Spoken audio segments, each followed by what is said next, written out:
Some leaders leave footprints, others leave libraries. You're tuning into the Authors on Mission podcast, where industry giants become literacy legends.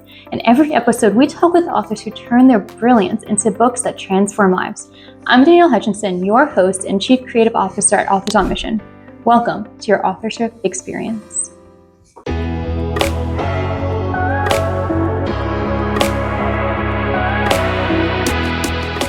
Okay, welcome back, everybody. Today we're diving deep into the intersection of creativity, entrepreneurship, and human potential with a truly remarkable guest. For over 3 decades, she's been helping entrepreneurs tap into their creativity and build extraordinary businesses. She's the leader and CEO of the Innovation and Creativity Institute, an accomplished author of Buoyant, and she is also the host of the podcast, The Courage to Live a Big Life. So please join me in welcoming Susie DeVille. Hi there. I'm so happy to be here. So happy to have you here. On a Saturday morning, it's great to have, somebody to chat and talk to with about books and about, writing process, and also a fellow podcast host. So I think we're going to have an amazing conversation today. Me too. So I guess we can start off today by, let's just give a little bit of background to our audience and all of our listeners today about who you are. So I know that your background's all about anthropology and entrepreneurship, and how does all of that influence your approach to business coaching today? And how did you get to where you are? Well, my anthropology degree was kind of ridiculed in the bars at UNC Chapel Hill when people would ask me what my major was, and they're like, what? Is that like bones and stuff? And as it has turned out, I was in love with the subject matter fiercely when I was studying and pursuing my degree. But I didn't know that I would be using that knowledge and that training literally every single day of my life. So the combination of being very interested in human behavior and cultural and physical anthropology plus innovation and creativity has kind of all shaped the kind of work that I do and the kind of expertise that I bring to my work as an artist, an author, and a coach. So anthropology really teaches us to have a holistic viewpoint and to not get sort of in the trap of compartmentalizing and labeling and trying to parse things out as all of these separate little entities that don't relate to one another. Anthropology taught me this really beautiful lens of looking at things holistically and kind of in a systemic way. So I'm always curious as to what the breadcrumb trail is for the creator, for the author, for the artist, for the entrepreneur. What leads, you from here to here to here, whether it's the content that you create or the passion that you have or the audience you desire to serve. So all of those things have really combined to shape me in very powerful ways, in ways that make the work that I do incredibly fun and rewarding. Okay, yeah. I think it's incredible too that you're able to use all those parts of your life also and sort of like, bring it together to where you are and, draw upon that in everyday like tasks and all that. So, that's definitely something that a lot of people aren't able to do always, but it's good that you can, you know what I mean?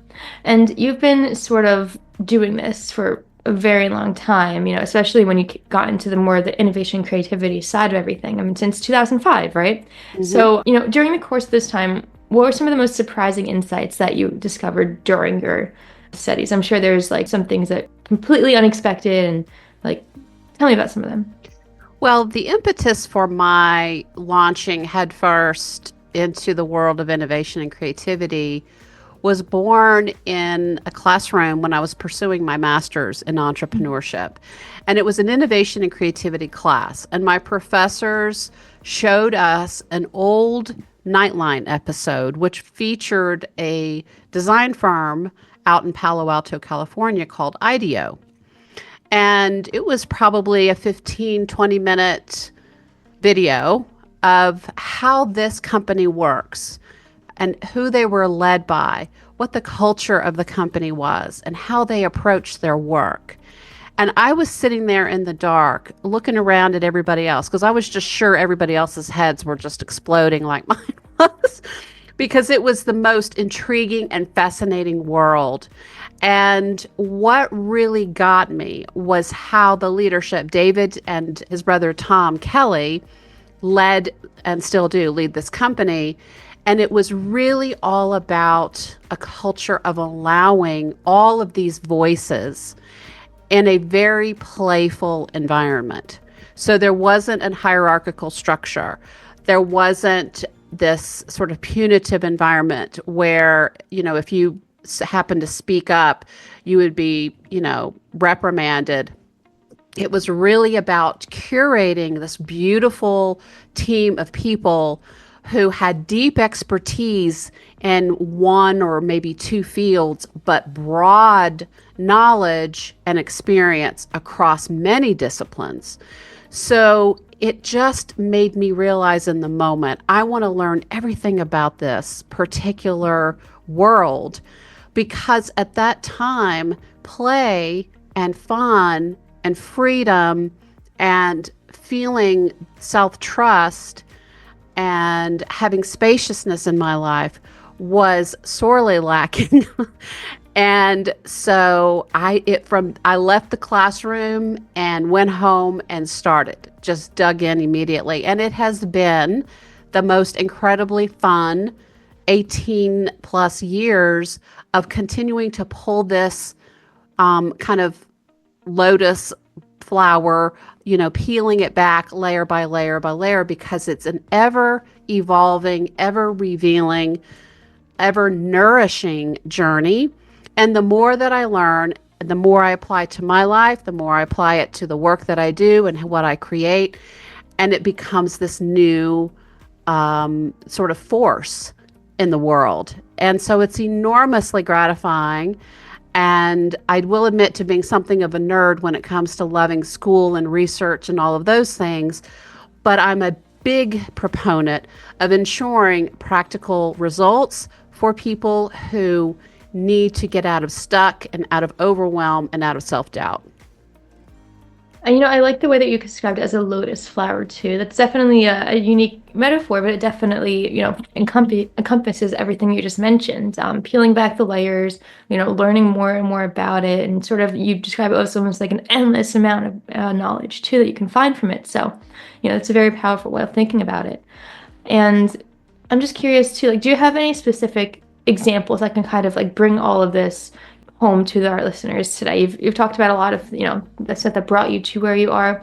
Like, what do you do on a daily, and sort of like, how have these cases like impacted you specifically and what you've been able to do for these different companies?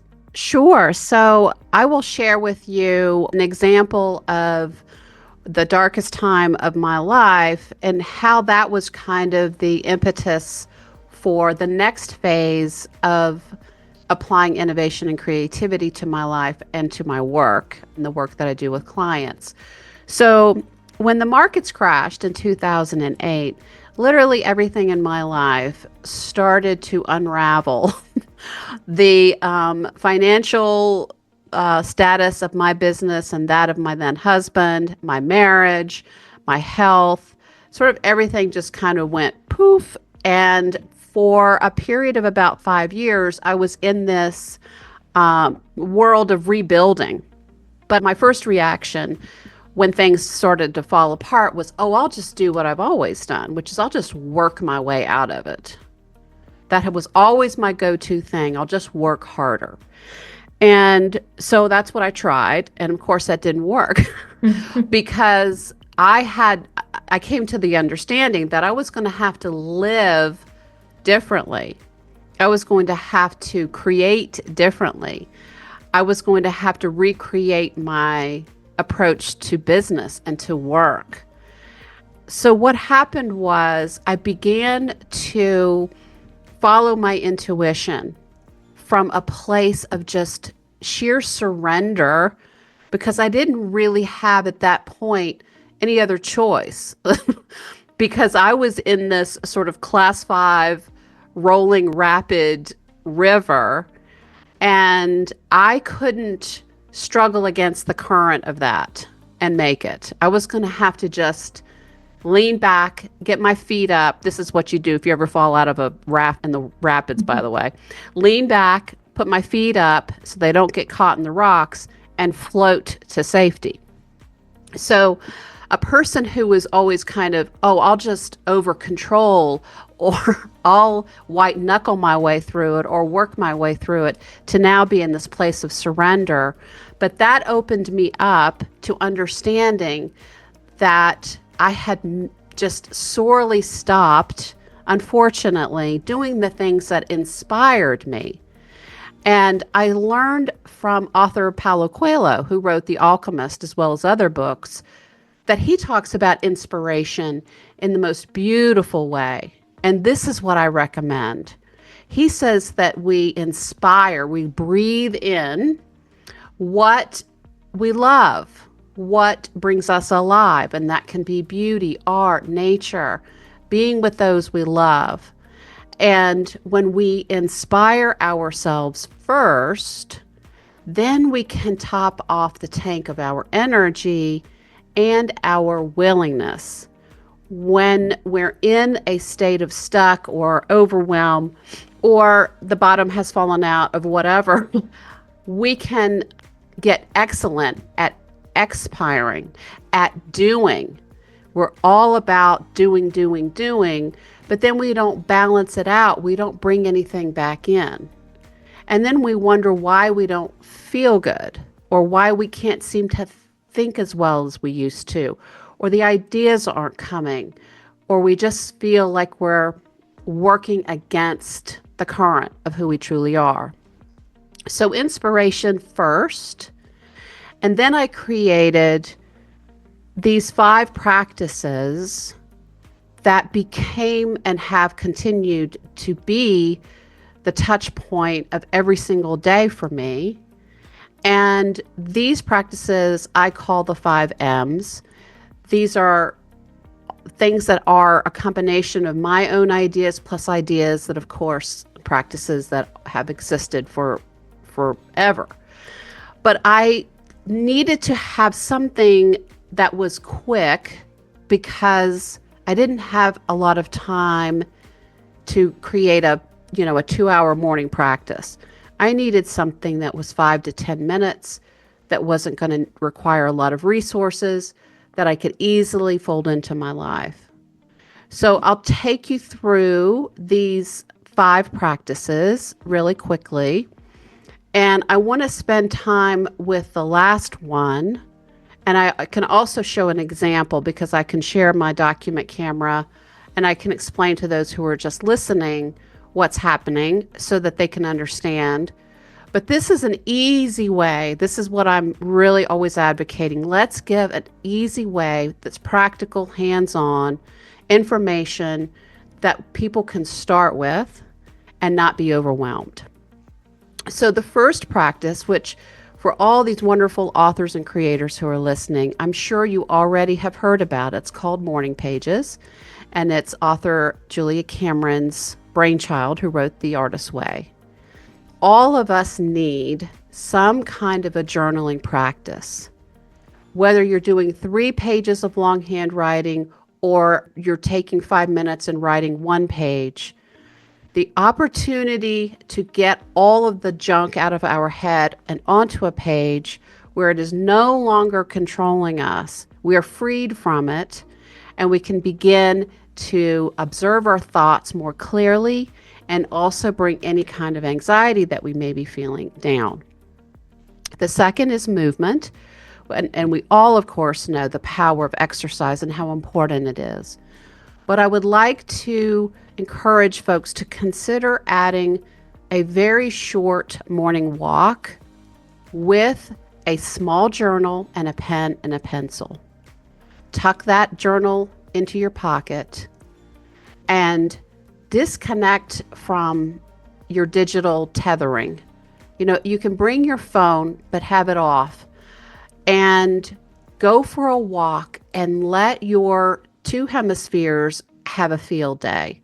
They will begin to generate this beautiful neurotransmitters that feel great, but also the ideas that you're going to get in my opinion, are unlike the ideas that are available to us at any other time of the day or doing any other kind of activity. There is something about walking with a journal that tends to kind of signal to the universe, hey, she's ready for some great stuff. Let's load her up or load him up. I actually wrote quite a bit of my book standing in the middle of the woods with a tiny little journal, and because that's when the best goods arrived. The third, of course, meditation. People will try to fight me on meditation, say, oh my gosh, I can't do it. It takes forever. I have to have a special practice.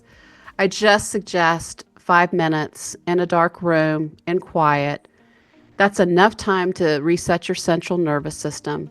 And it's enough time to help you get some distance between who you truly are and the expectations of the world, which I'll talk about more in a little while. But meditation is a chance to kind of calm ourselves and to have that sense, to be able to feel, oh, I really want to get up and move, or I really want to grab my phone, and recognize that urge and then ignore it. This alone is worth the price of admission, or the time that it takes for you to do it, because that helps us build new neural pathways and prune the old behaviors that don't serve us. The fourth is what I call moments of inspired learning.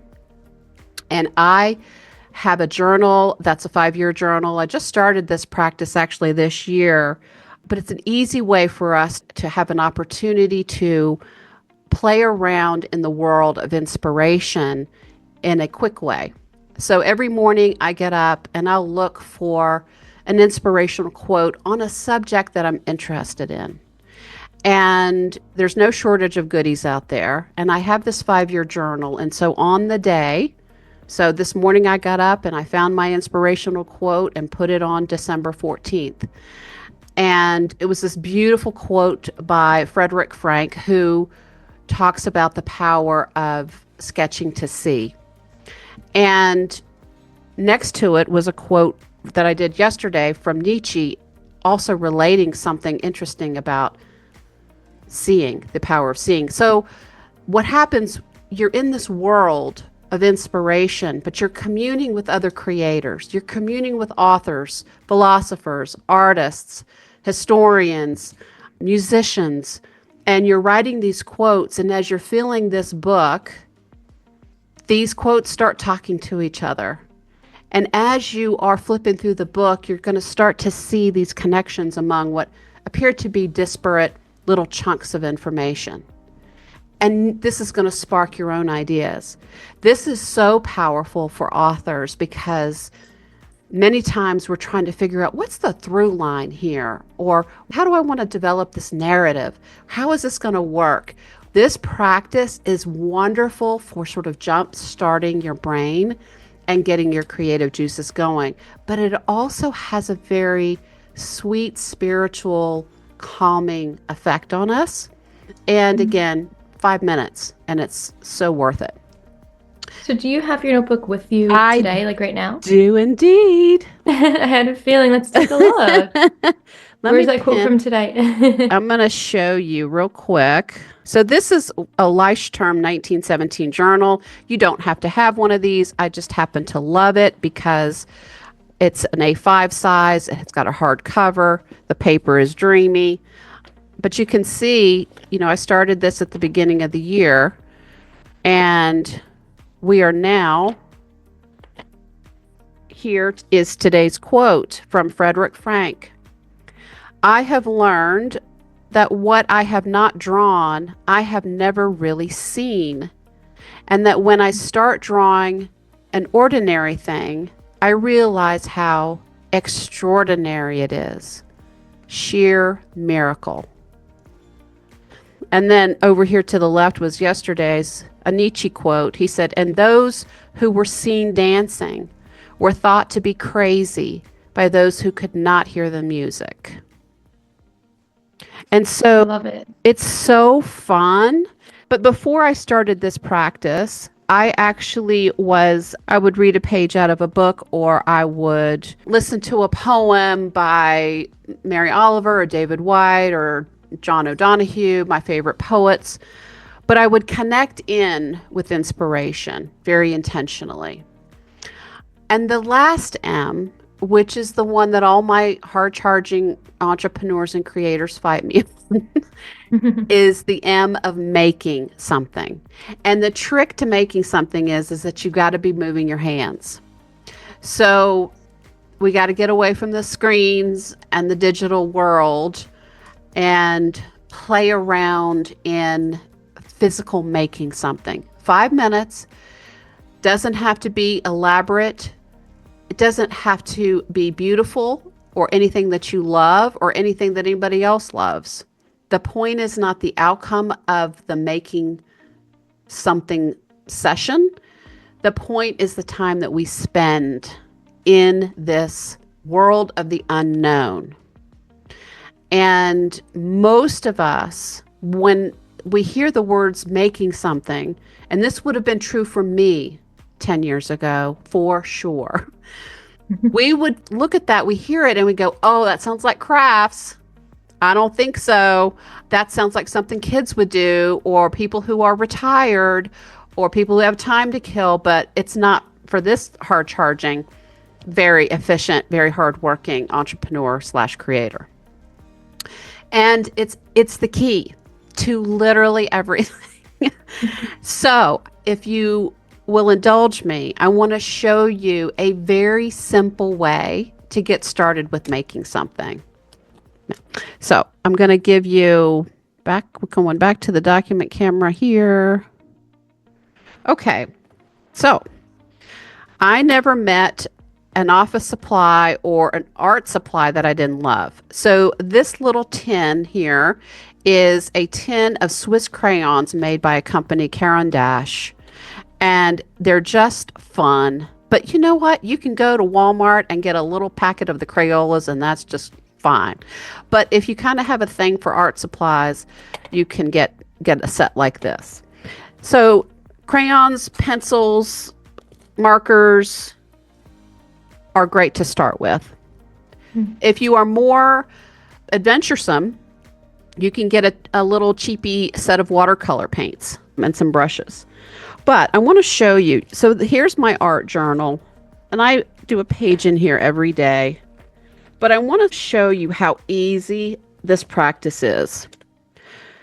I will take crayons and I will make like a little quilt with different colors. This is just a meditative process.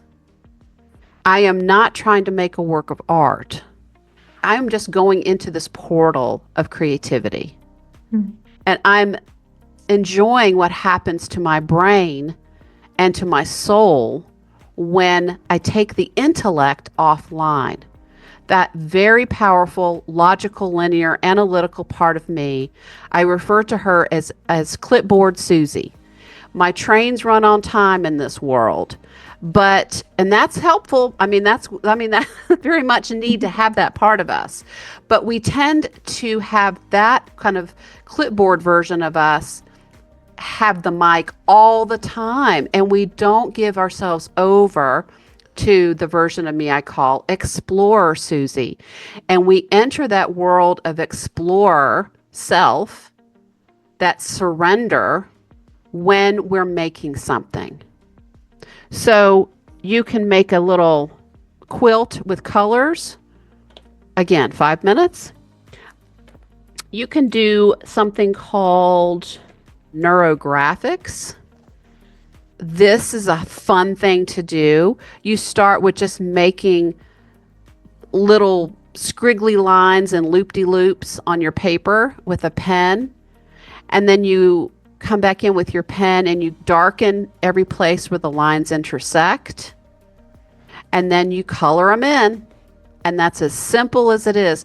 This is a beautiful way to start to change the neural pathways.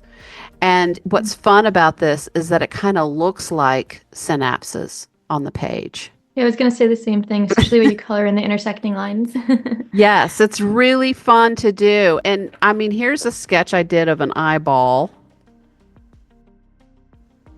And, it's just here I painted this page with acrylic paint,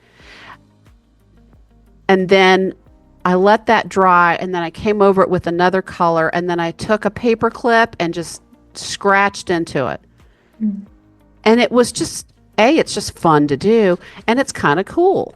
So there's no shortage of things that we can do. But I want to show you this last little thing. I think this is an amazing exercise. I suggest that we begin to collect in an envelope little things that we see that stop us in our tracks. So it can be an image, it can be a word, it can be an inspirational quote, it can be a color swatch. When we're traveling, it can be a coaster or a map or a napkin or a placemat from a restaurant or a pub or whatever, or a ticket from a museum or whatever. And just collect things in an envelope for a week. Then you can take a journal or just a piece of paper and reach into your envelope and pull out 1 to 3 things. So this is a little piece of a map from my trip to Amsterdam from earlier this year. This is a piece of collage paper that I painted in turquoise and red, just playing around. I wasn't trying to make anything. And what happened when I finished was there is a direct Proustian trip back to my childhood from looking at this color. And I thought, oh my gosh. And it has such a beautiful childhood memory for me. Something so simple. And then this is a little piece of a quote from my book, Buoyant, that I just happen to really love. So take out 1 thing or 2 things or 3 things, get a glue stick or some tape, and make a little tiny collage of some kind. Doesn't have to be amazing design. And stick it down, and then take a look at it and ask yourself, what is it about what's on this page that really did stop me in my tracks? And what kind of clues do I get when I look at this? What kind of hints? What kind of things, maybe more courage to take the bold action step, are coming from my soul that I might want to pay attention to? And so for me, travel is just an essential. And getting lost on purpose is such an important part of my traveling experience. And so I would look at that and go, I need to do that more, because right now I'm only traveling abroad once a year. How else can I get lost on purpose more often? Or when I see this little swatch that reminds me of something in my childhood, I can think, what is it about that experience that I found to be so moving and so sweet? And what else can I do to bring that in? So what this does is, not only do we get the benefit of the making something, this time moving our hands and just not thinking with the sort of traffic cop part of our brain, but more firing up the creative centers of our brain and letting the soul come online. And so we're getting all of that benefit. But the other is that we're remembering who we truly are. And for a lot of us who have been so busy or so overwhelmed or maybe burned out that we kind of forgot, like, oh my gosh, what do I love? I hear that a lot from my clients, and they get worried, like, oh my gosh, am I ever going to remember what I love? Or is that ever going to come back? It comes back so fast.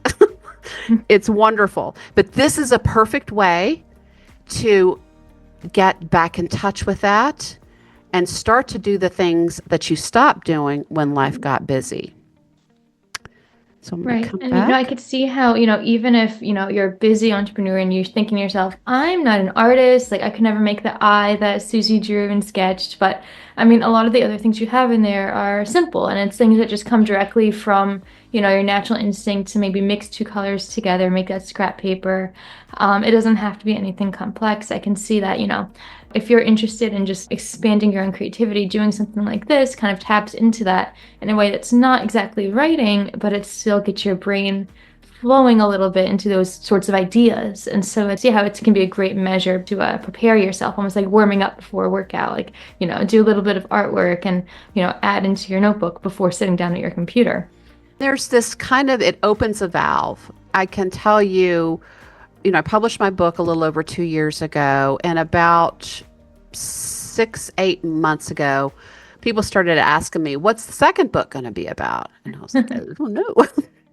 And I was in the middle of teaching an art class, and what we were doing was working in acrylic paints, doing abstracts, just playing around. And we were going between two pieces of art really fast so that we didn't get all hung up on one trying to make it perfect. We were just going to town and then switching, going to town, switching. We did that for an hour, and I wasn't thinking about anything. I wasn't certainly thinking about a book.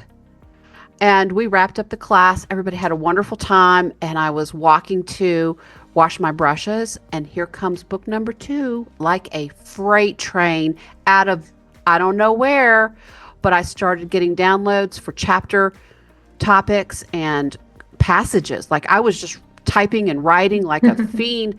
And so what happens is that when we make something, we're opening up the default mode network, which is a very significant part of our brain for sparking creativity.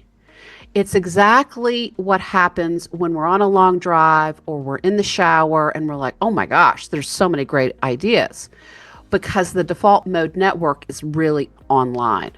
This is the exact same thing.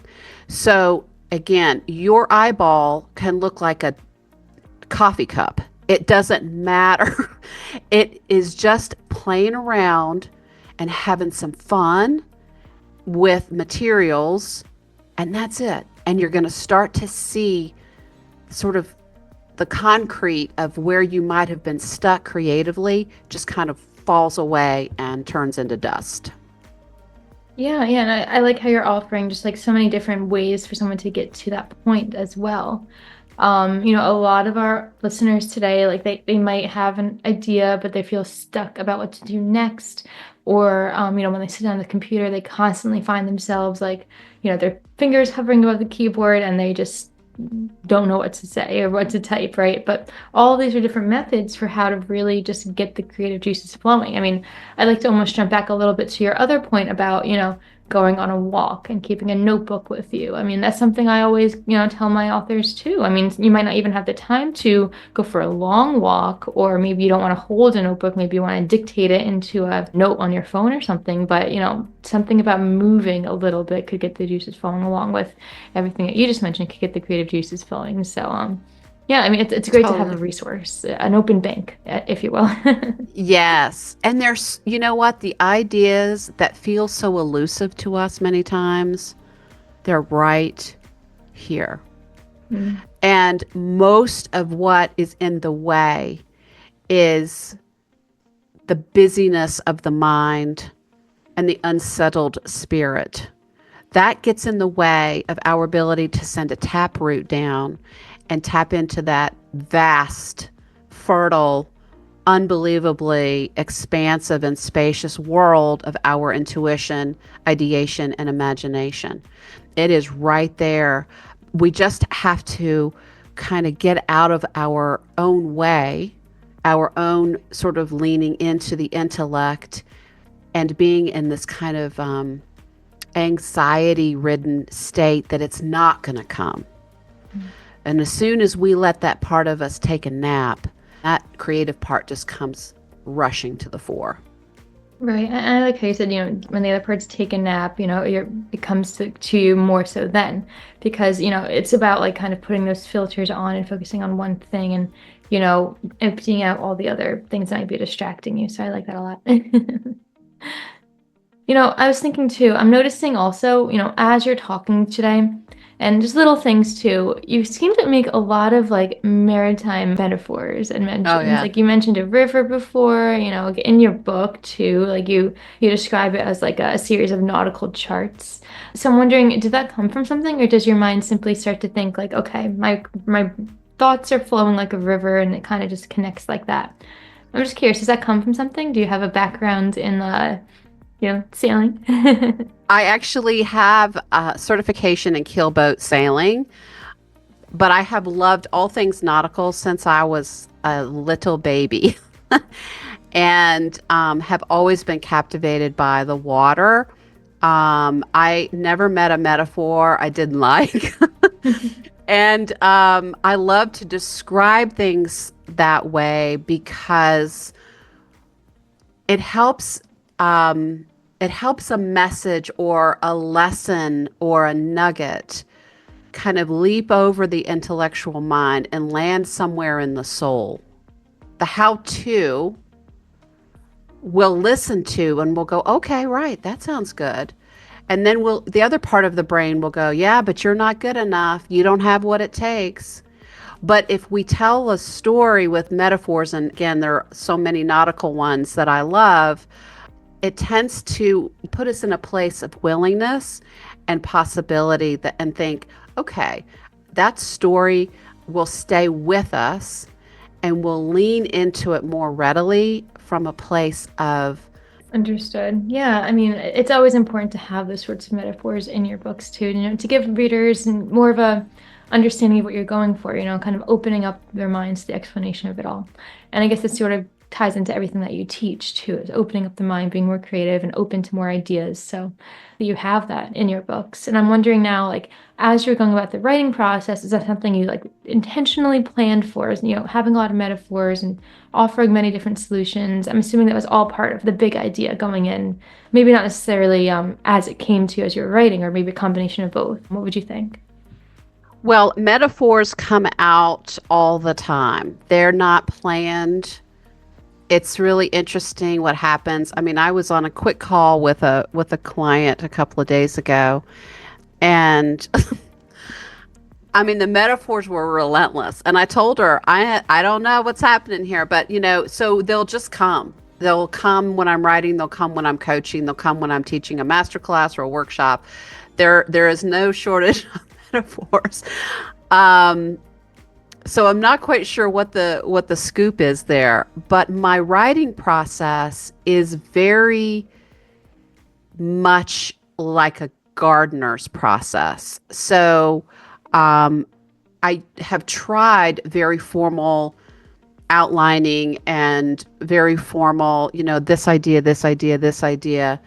And I do that to some extent, but I'm much more at home in the kind of writing style that's like going to a Parisian open air market with your straw bag, your market bag, and just walking around the aisles and seeing what's colorful, what's fresh, what looks amazing, who's most proud of what they brought to the market, and have a conversation with them.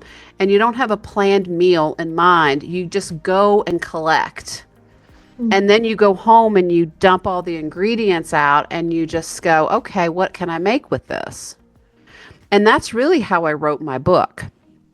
And it's Was also how you go about advising others too. I mean, all those different yes. steps that you just mentioned between the artwork and the exercise, same deal. It's about collecting all of those and putting it on the table and saying, what can I do with this? I like Yes. that. Yes. And what happens is that part of us, when we write, if we feel pressure to perform and have something come out a certain way, or I got to get my 2,500 words done, and oh God, it's like, typing with a crayon in your mouth or whatever. But what happens is when you approach it this way, everything is just a surprise.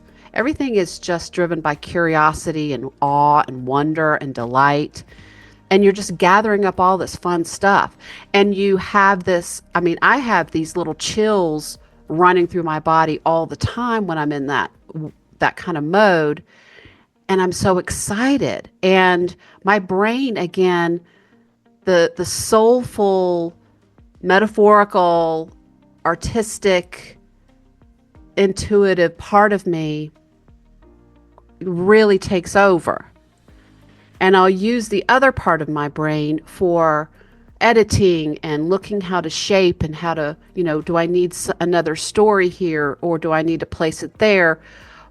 Which is a very different skill set and and it's a more kind of critical eye.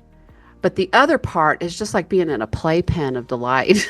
And from that place, of course, you're going to create and write at your best because you're not censoring yourself and you haven't put yourself into some kind of weird imposter syndrome corner.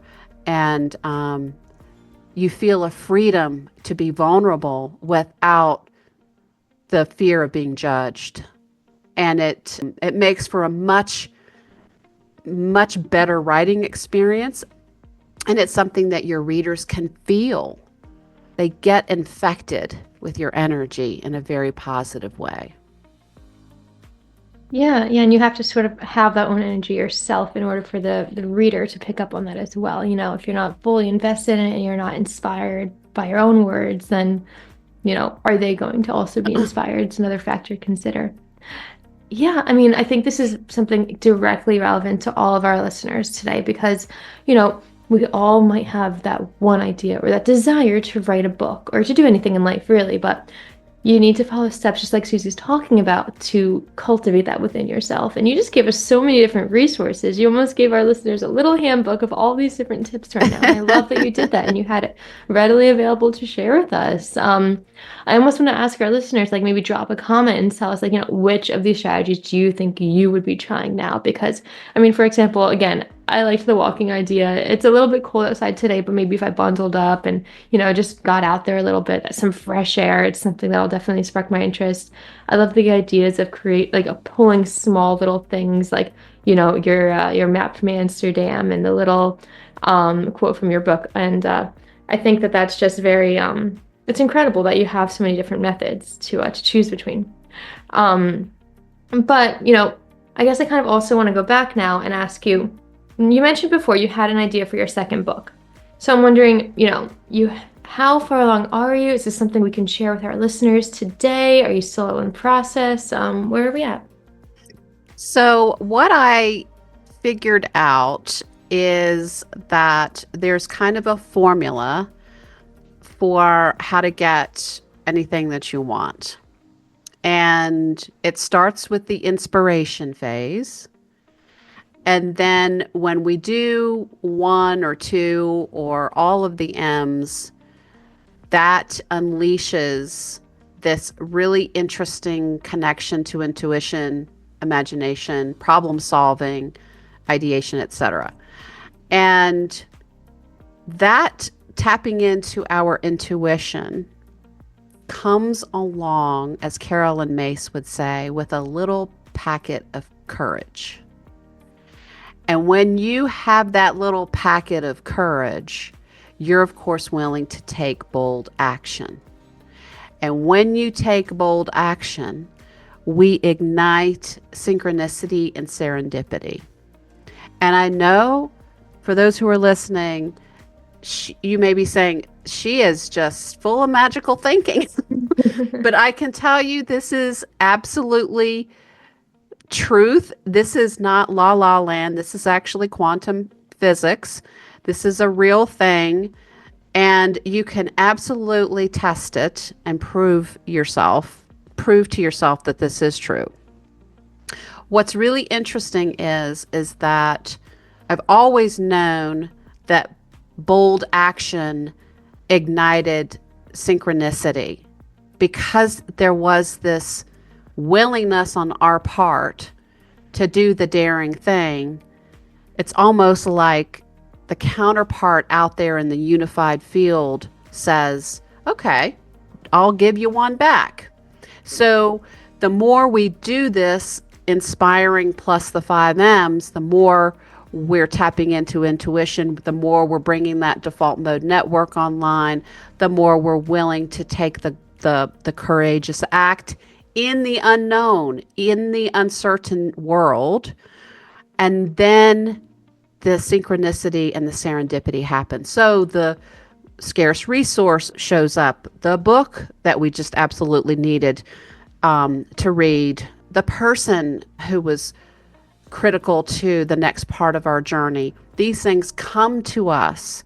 So we're not having to chase, we're just creating the situation for the magic to happen.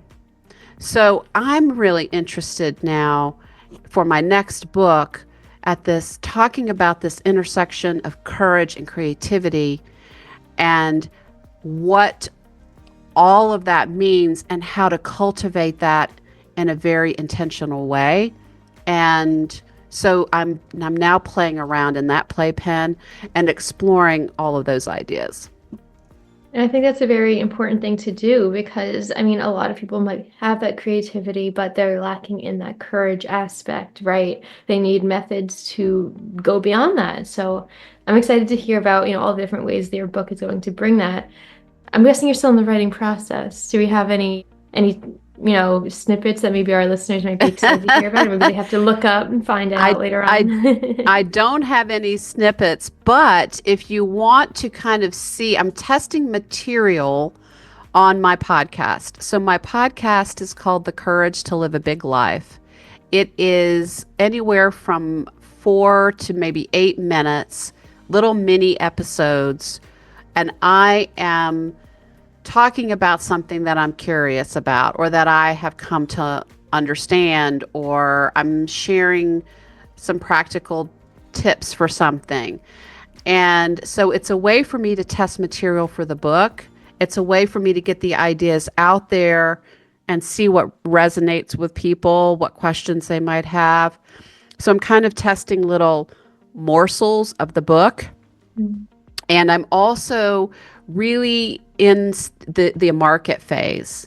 So I'm really right now just like putting things in my backpack or my market satchel. Understood. And collecting some nuggets.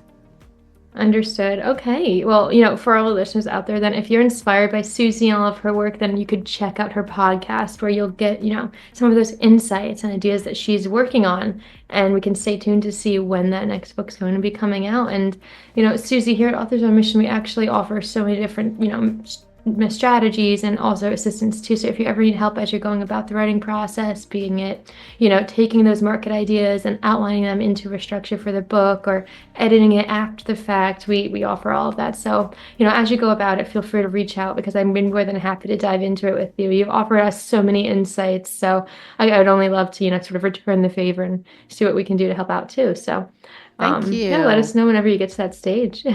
Perfect. Thank you so much. Yeah. And, as we begin to wrap up today, I'm wondering, do you have any inspiring message you might want to leave our listeners with today? I mean, you've given us so much already, so many different strategies. What's the last thing we should think about as we begin to wrap up? Well, I really would like to encourage folks to switch the way that we tend to think about what we need to focus on in terms of our daily existence. We tend to be taught, and we tend to be great soldiers of that series of lessons, in that we believe that we have to manage our time. We're focused, we're almost kind of frenetic about solving for time and believing there's never enough time.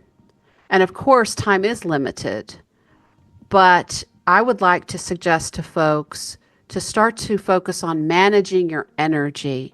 Start to pay attention to what drains you, what lifts you, what makes you a dynamo of a power plant of replenishing your energy. And to pay attention to the relationship between what may be draining you, and the need perhaps for some more boundaries. And this is the other thing that I'm really kind of interested in and exploring in my book, because we tend to believe that, because the brain, of course, is wired for scarcity and survival. But if we turn that world into a world of abundance and a world of creativity, our experience of time expands like an accordion, and our energy goes way up. And having energy is a prerequisite for doing our best work. Okay, well, you heard it there, everybody. The energy management is what's important. I mean, I think all of us, could, relate to that, like the early mornings for going to the office, right? Like what can you do to energize yourself, and how can you apply that to your everyday life in addition to writing your book? So very powerful stuff there. And I'm sure that's something maybe you touch upon in your podcast as well, if you want to learn more about it. So to all of our listeners, check out her stuff, because, I mean, if you're at all inspired by her today, which I know I am, I mean, I know this is just the tip of the iceberg with your strategies. So, everybody feel free to check out her podcast.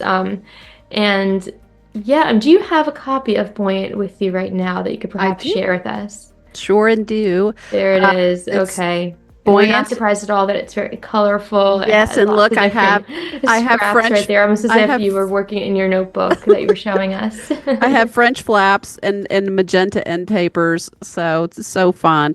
And there's a lot of great exercises in the book that are easy to get started with. So you don't have to try to scale Everest by Friday. Take you through the process in a very gentle, little step-by-step way, and it's fun. You're going to play your way back to the best parts of yourself. So I like that. Yes, everyone check it out. It's on Amazon. It's found in many different places as well. You can't miss that cover. So well, with that, Susie, and all of our listeners, that brings us to the end of today's conversation. And Susie, I just want to thank you for sharing your insights on creativity and entrepreneurship, and the courage, like you're mentioning, that it takes to build something meaningful. It's not easy to do. And, everything you offered today gave us sort of ways that can make it better for each of us individually. We could choose something that worked for us, that will work for us, and give it a try today. That's something I think we can leave all of our listeners off some homework to do. Give it a try. And to all of our listeners, you can find Susie's book, wherever books are sold. Don't forget to check out her podcast, The Courage to Live a Big Life. And if you enjoyed today's episode, don't forget to, check out some of our other videos. And if you're inspired today to write your own book as well, Authors on Mission offers you so many different resources for doing that, between angel writers and editors and marketing techniques. So, find your resources. If you have an idea to write a book, don't hold back. Susie here has amazing ways to help you get started. We're an Authors on Mission, offer many different ways of support as well. So with that, everybody, again, thank you so much, Susie, for joining us and pushing the boundaries of what's possible. And everybody, thank you so much for listening. Have a great day. Thank you. This is Danielle Hutchinson reminding you that somewhere, someone needs the book that only you can write. Visit authorsonmission.com to start your legacy. Until next time, keep leading, keep inspiring, and keep thinking in chapters. Have a great day.